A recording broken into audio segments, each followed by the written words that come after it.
Bonjour à tous et bienvenue dans un nouvel épisode des Mythes et Légendes. Après avoir traité il y a de cela quelques mois l'univers de Dishonored, c'était je pense il y a environ 4 mois, peut-être en avril, je pense que c'était ça, avec Corvo Attano, je me suis dit finalement que c'était le bon moment pour nous replonger dans cet univers et de parler enfin d'un des personnages les plus intrigants de cette série de jeux, à savoir l'Outsider.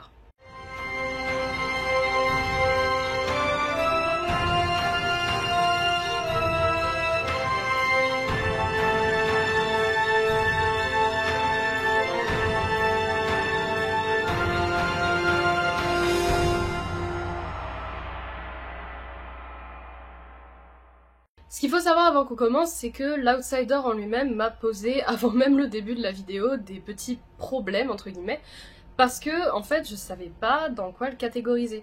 Est-ce que je devais le traiter comme Gaunter de Murray, le mettre dans un bestiaire fantastique? Je pensais pas, parce qu'en fait, Gaunter, je le vois plus comme une espèce de créature, djinn, dial, enfin, il prend une apparence un peu monstrueuse à la fin, donc je le catégorise plus comme dans les bestiaires. Donc, non, l'Outsider ne devait pas être dans le bestiaire. Est-ce qu'il devait être dans le Panthéon des héros ou dans le Pandémonium? Bah c'est un peu dur à savoir, parce qu'on sait pas s'il est gentil, on sait pas s'il est méchant, donc est-ce que je l'aurais mis dans le Pandémonium, dans le Panthéon des héros? Est-ce qu'il y a assez de choses à dire à son sujet? La réponse est non, donc de toute façon ça n'aurait pas fait une vidéo Pandémonium ou Panthéon des héros. Et du coup bah, au final je me suis dit que c'était pas mal de le traiter dans Mythes et Légendes, parce qu'il a un peu cette aura mystique, avec si peu d'informations à son sujet. Vous allez voir au final, la vidéo à mon avis elle va faire 7 ou 8 minutes max, parce qu'au final il y a peu de choses à dire à son sujet, et les sources, enfin j'ai essayé de me souvenir de ce que j'avais vu dans les jeux, mais les sources en général sont quand même pas nombreuses.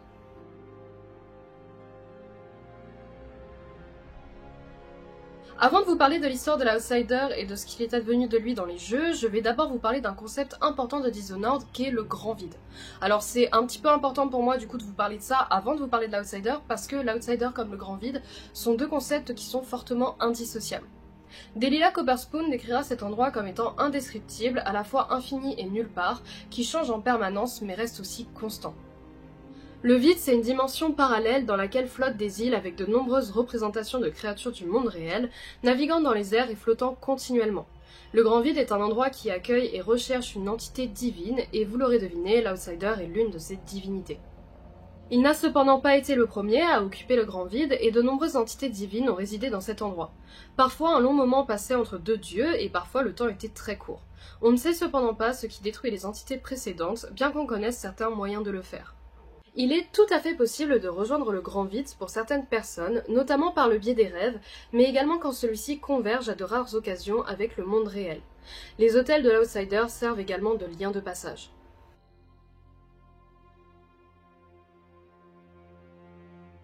Pour revenir à l'Outsider, il est, comme je vous décrivais dans la partie précédente, la divinité du grand vide, l'incarnation de ce grand vide, sous forme humaine en fait, pour interagir avec le monde réel, mais il n'a pas toujours été cette divinité, et en fait, en réalité, il était même humain avant que tout ça n'arrive et avant qu'il ne devienne l'Outsider. Il est né il y a de cela 4000 ans avant les événements du jeu, dans une ville inconnue, et il grandit sans famille, on ne sait pas vraiment ce qui est arrivé à ses parents. Alors qu'il est âgé de 15 ans, le jeune homme, seul et sans défense, privé de la sécurité d'une famille, se retrouve être le sujet d'un rituel alors qu'il ne le souhaitait pas. Il fut habillé en tenue de cérémonie, et si à l'époque on demandait aux membres du culte ce qu'ils pensaient de tout ce qu'il se passait, il dirait que tous les événements en fait s'accordent à dire que ce jeune homme est fait pour devenir la nouvelle divinité du grand vide. En plus de cela, l'âge du jeune homme coïncidait, mais également d'autres événements qui étaient décrits comme devant prédire l'avènement d'une divinité arrivaient de plus en plus, comme par exemple la mort d'un grand nombre de poissons. Il fut attaché à une table et sa gorge fut tranchée par un couteau à lame jumelle.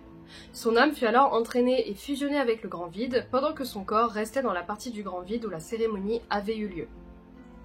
Il devint dès lors l'Outsider et éveilla une grande curiosité envers le comportement que les hommes pouvaient adopter quand un grand pouvoir leur était confié. À partir de ce moment-là, il se décida donc à apparaître face aux personnes qu'il considérait dignes d'intérêt.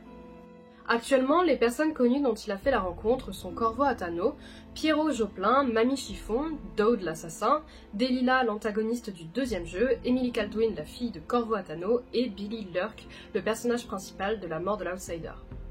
Quand on se penche un petit peu sur la personnalité qu'a l'Outsider, on se rend rapidement compte qu'il a apparemment, et à première vue, des émotions humaines, qu'il partage rarement parce qu'il essaie de garder un visage assez neutre, mais il aurait une compréhension du monde qui, elle, est complètement en dehors des capacités des humains. Donc comme je vous le disais, l'Outsider va entrer en contact avec des personnes qu'il considère dignes d'intérêt, afin de leur confier des pouvoirs et d'observer la manière dont ils s'en servent, ces pouvoirs les plaçant vraiment au-dessus du commun des mortels.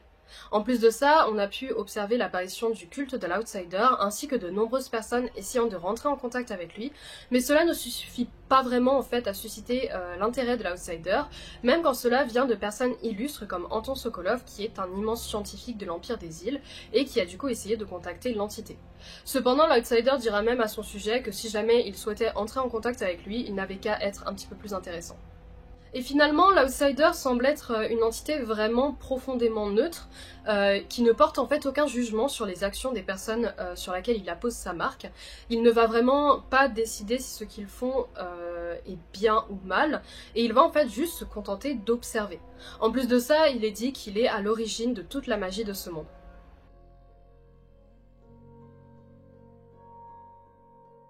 Durant les événements de Dishonored 1, on sera amené à rencontrer plusieurs fois l'entité qu'est l'Outsider, et la première fois qu'on fera sa rencontre est après que Corvo Attano se soit enfui de la prison de Dunwall. Il se manifesta à lui durant un rêve dans le grand vide. L'Outsider propose alors à l'homme de lui apposer sa marque et lui confier des pouvoirs afin de l'aider à secourir sa fille Emily. L'être divin sera amené ensuite à observer les actions de Corvo, ne les jugeant pas, et il fera souvent la narration du héros, peu importe ses choix. Dans le DLC La Lame de Dunwall et les sorcières de Brigmore, l'Outsider montra un intérêt renouvelé pour l'assassin Dowd. Il se décida à intervenir dans sa destinée, lui annonçant une fin terrible qui pouvait cependant être changée si l'assassin essayait d'y échapper. Durant les événements de Dishonored 2, l'Outsider fera son apparition devant Emily ou Corvo en fonction du personnage que le joueur choisit d'interpréter, alors que le héros se trouve à bord du bateau Dreadful Whale. Il se présenta à nouveau au travers d'un rêve et l'Outsider marquera le héros de sa marque, Corvo ayant perdu la sienne face à Delilah et Emily n'en ayant jamais possédé. C'est dans ce jeu que l'Outsider se confiera au sujet de sa vie, annonçant au héros qu'il fut mortel avant de devenir la divinité qu'il est actuellement.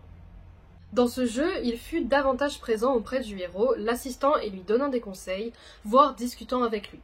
Alors que le personnage principal se trouve dans le manoir Stilton, l'Outsider lui offrit un objet capable de le faire voyager dans le temps, ce qui l'aida grandement. L'Outsider expliquera également aux joueurs que Delilah, l'antagoniste du jeu, au travers ses rituels, réussit finalement à fusionner une part d'elle-même avec le vide ainsi qu'avec l'Outsider, ce qu'il détestait profondément. Avec ces paroles, l'Outsider finit par montrer enfin une partie de ses émotions, chose que l'on en pensait incapable jusqu'à présent. Après les événements de Dishonored 2, l'histoire de l'Outsider continue avec le jeu de la mort de l'Outsider.